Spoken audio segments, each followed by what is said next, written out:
कधी विचार केलाय की वाऱ्याची एक मंद झुळूक असो किंवा एखादं विनाशकारी चक्रीवादळ, या सगळ्यामागे नेमकं विज्ञान काय आहे? आज आपण आपल्या ग्रहावरच्या हवामानाला आकार देणाऱ्या ह्या दृश्य पण शक्तिशाली सिस्टम्सबद्दल जाणून घेणार आहोत. चला तर मग समजून घेऊया की हे सगळं घडतं तरी कसं. सुरुवात करूया एका अगदी मूलभूत प्रश्नाने. वारा नक्की का आणि कसा वाहतो? आपल्याला वाटेल की याचं उत्तर सोपं आहे, पण थांबा, याच्या मागे बऱ्याच रंजक प्रक्रिया दडलेल्या आहेत. चला या प्रश्नाच्या उत्तराचा शोध घेऊया. आपला आजचा प्रवास कसा असेल ते पाहूया.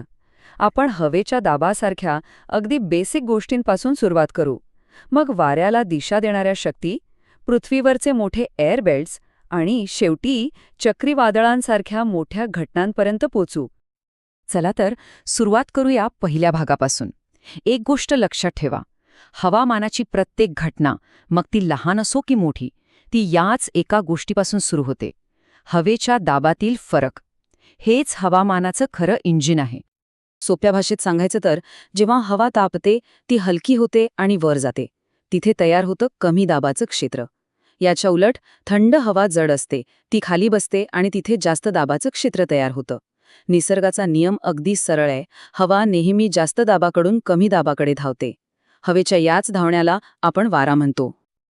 आणि हो, हा हवेचा दाब मोजता येतो. यासाठी मिलीबार हे एकक वापरतात.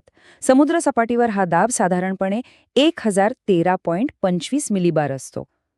हा आकडा म्हणजे एक बेसलाईन आहे असं समजा. यापेक्षा जास्त म्हणजे हाय प्रेशर आणि कमी म्हणजे लो प्रेशर.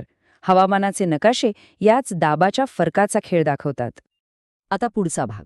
वारा जास्त दाबाकडून कमी दाबाकडे वाहतो हे तर कळलं, पण तो सरळ रेषेत जातो का? तर नाही. त्याच्या मार्गात काही अदृश्य शक्ती येतात आणि त्याला एक वेगळीच दिशा देतात. इथेच तर खरी गंमत आहे.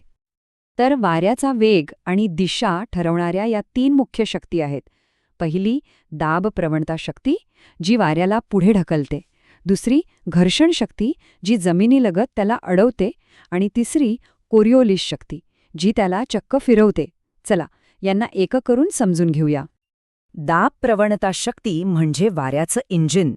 2 ठिकाणांमधला दाबाचा फरक जितका जास्त, तितका वारा वेगाने वाहणार. जसं तीव्र उतारावरून पाणी वेगाने वाहतं, अगदी तसंच हवामानाच्या नकाशावर जिथे समान दाबाच्या रेषा जवळजवळ येतात, तिथे वारा प्रचंड वेगाने वाहतो. आता येते खरी गंमत. कोरिओलिस शक्ती. आपली पृथ्वी फिरते, त्यामुळे ही एक आभासी शक्ती तयार होते, जी वाऱ्याला सरळ जाऊ देत नाही. उत्तर गोलार्धात वारे आपल्या मूळ मार्गापासून उजवीकडे वळतात, तर दक्षिण गोलार्धात डावीकडे. म्हणजे एकदम उलट. ही जणू काही हवामानाला मिळणारी एक वैश्विक फिरकी आहे. आणि याच कोरिओलिस शक्तीचा एक जबरदस्त परिणाम आहे. ती विषुववृत्तावर म्हणजे पृथ्वीच्या बरोबर मध्यभागी 0 असते. आणि चक्रीवादळांना फिरायला याच शक्तीची गरज असते. आणि म्हणूनच, अगदी म्हणूनच, जगातली सर्वात मोठी वादळं विषुववृत्तावर कधीच तयार होऊ शकत नाहीत. कमाल आहे ना? आता आपण वळूया जागतिक स्तरावर. आपल्या ग्रहावर एक नैसर्गिक एअर कंडिशनिंग सिस्टम आहे, जी विषुववृत्तावरची उष्णता ध्रुवांकडे पोहोचवते. याच सिस्टमला आपण जागतिक वायुपट्टे म्हणतो. या सिस्टमचा पहिला आणि सगळ्यात महत्त्वाचा भाग म्हणजे हॅडली सेल. विषुववृत्तावर गरम झालेली हवा वर जाते, 30° अक्षांशावर थंड होऊन खाली येते आणि जमिनीवरून पुन्हा विषुववृत्ताकडे वाहू लागते. हेच ते प्रसिद्ध पूर्वीय वारे किंवा ट्रेड विंड्स, ज्यांनी पूर्वीच्या काळात जहाजांना व्यापारासाठी दिशा दिली होती. आता वळूया मधल्या पट्ट्याकडे, म्हणजे 30 ते 60 अंशांदरम्यान, जिथे फेरल सेल काम करतो. हा सेल हॅडली आणि ध्रुवीय सेलच्या मध्ये अडकलेला आहे, जणू काही 2 मोठ्या चाकांमध्ये फिरणारं एक लहान चाक. याचमुळे युरोप आणि उत्तर अमेरिकेसारख्या प्रदेशात पश्चिमी वारे वाहतात, जे हवामान पश्चिमेकडून पूर्वेकडे घेऊन जातात. आणि शेवटची पृथ्वीच्या टोकांवर आहे ध्रुवीय सेल. इथे अति थंड आणि जड हवा खाली बसते आणि विषुववृत्ताकडे वाहू लागते. याला ध्रुवीय पूर्वीय वारे म्हणतात. हे 3 सेल्स मिळून एका मोठ्या कन्व्हेयर बेल्टसारखं काम करतात आणि संपूर्ण पृथ्वीवर उष्णतेचं संतुलन राखतात. चला आता या ग्लोबल सिस्टीममधून बाहेर येऊया आणि आपल्या खिडकीच्या बाहेर डोकावूया. आता बोलूया त्या वाऱ्यांबद्दल जे आपल्या रोजच्या आयुष्यावर परिणाम करतात. याचं सगळ्यात उत्तम उदाहरण म्हणजे समुद्राकाठचे वारे. दिवसा जमीन समुद्रापेक्षा लवकर तापते, म्हणून समुद्रावरून थंडगार वारा जमिनीकडे येतो. याला आपण मतलई वारे म्हणतो. रात्री चित्र उलटं होतं, जमीन लवकर थंड होते आणि जमिनीवरून वारा समुद्राकडे वाहू लागतो. किती सोपं आणि सुंदर चक्र आहे बघा हे निसर्गाचं. आणि आता आपण येतोय आपल्या प्रवासाच्या सगळ्यात थरारक भागाकडे, हवामानाचं रणक्षेत्र. इथे वेगवेगळ्या स्वभावाची हवा एकमेकांवर आदळते आणि वादळं, पाऊस आणि चक्रीवादळांसारख्या मोठ्या घटनांना जन्म देते. आघाडी म्हणजे काय? कल्पना करा, वातावरणात दोन वेगळ्या स्वभावाच्या हवा आहेत, एक थंड आणि कोरडी आणि दुसरी गरम आणि दमट. जेव्हा या दोन हवा एकमेकांसमोर येतात तेव्हा त्यांच्यात एक लढाई सुरू होते. ह्या लढाईच्या सीमारेषेलाच आघाडी किंवा फ्रंट म्हणतात.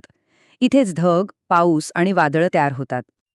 आणि या रणक्षेत्राचा खरा राजा कोण असेल तर तो म्हणजे उष्णकटिबंधीय आवर्त किंवा चक्रीवादळ. ही एका कमी दाबाच्या केंद्राभोवती प्रचंड वेगाने फिरणाऱ्या वाऱ्यांची एक संघटित प्रणाली आहे, जी आपली सगळी ऊर्जा उबदार समुद्राच्या पाण्यामधून घेते. पण एक गंमत माहितीये, हा राजा जगात वेगवेगळ्या ठिकाणी वेगवेगळ्या नावाने ओळखला जातो. आपण हिंदी महासागरात त्याला चक्रीवादळ म्हणतो, अटलांटिकमध्ये त्याला हरिकेन म्हणतात, पॅसिफिकमध्ये टायफून आणि ऑस्ट्रेलियामध्ये तर विली असे गमतीशीर नाव आहे. चक्रीवादळाबद्दलची सगळ्यात विलक्षण गोष्ट म्हणजे त्याचा डोळा, म्हणजे वादळाच्या अगदी मध्यभागी असलेला शांत आणि निर्भ्र भाग. याच्या भोवती वाऱ्या पावसाचा प्रलय असतो, पण केंद्रात मात्र कमालीची शांतता असते. बाहेर प्रलय आणि आत शांतता. अविश्वसनीय आहे ना? चला, एका प्रश्नासोबत आजचा प्रवास संपवूया. जर चक्रीवादळाला त्याची सगळी ऊर्जा, त्याचं इंधन उबदार समुद्राच्या पाण्यापासून मिळत असेल, तर अशी कोणती एक गोष्ट आहे जी या राक्षसाला जागच्या जागी थांबवू शकते? विचार करा. याचं उत्तर दडलंय त्याच्या इंधनातच. ते म्हणजे जमीन. जेव्हा चक्रीवादळ जमिनीवर धडकते तेव्हा त्याचा पाण्याचा पुरवठा, म्हणजे त्याचं इंधनच बंद होतं आणि ते हळूहळू शांत होतं. निसर्गाचा खेळ खरोखरच अजब आहे.